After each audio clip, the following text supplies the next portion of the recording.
ایک ایسا شہر تھا جو ہنسی خوشی آباد ہوا اور اس کے باسیوں کو بے شمار نعمتیں عطا کی گئی تھیں۔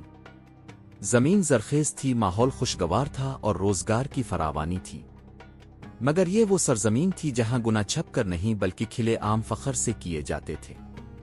ان لوگوں کا جرم اتنا غیر معمولی تھا کہ انسانیت کی پوری تاریخ میں اس جیسی برائی کبھی ریکارڈ ہی نہ ہوئی تھی۔ وہ راستہ جس پر یہ قوم چل نکلی اللہ تعالیٰ کو سخت ناپسند ہوا۔ آخرکار جب حد پار ہو گئی تو پھر اللہ کا فیصلہ نازل ہوا اور لمحوں میں پوری بستی الفالٹ کر رکھ دی گئی۔ یہ واقعہ قیامت تک آنے والوں کے لیے عبرت بن گیا۔ یہ قوم لوط تھی اور ان کا شہر سیداوم کہلاتا تھا۔ آج کے اردن اور فلسطین کے درمیان یہ دو بڑے شہر سیداوم اور عمورہ موجود تھے۔ سیداوم ایک خوشحال بستی تھی جہاں پانی کے چشمے بھی تھے اور سرسبز باغات بھی۔ کھجور کے گچھے نرم اور رسیلے تھے، فصلیں مضبوط تھیں اور زمین کا پانی میٹھا تھا، مگر ان لوگوں کے دل زمین کی مٹھاس کے برعکس سخت ہوتے گئے۔ ابتدا میں ان کے گناہ انفرادی تھے، پھر آہستہ آہستہ عادت بن گئے۔ جب ان کے سرداروں نے ان برائیوں کو نیا راستہ قرار دیا تو لوگ ہنسی خوشی اس گمراہی میں شامل ہوتے چلے گئے۔ گناہ عام روا بن گیا اور برائی ان کی تہذیب کا حصہ سمجھ لی گئی۔ یوں وہ قوم جسے اللہ نے نعمتوں سے نوازا تھا انہی نعمتوں کی سرکشی میں ڈوبتی چلی گئی۔ جوں وقت گزرتا گیا قوم لوط کے دلوں میں سختی بڑھتی گئی اور وہ راستہ جس پر انسانیت چلنے کے قابل تھی ان کے لیے بے معنی ہو گیا۔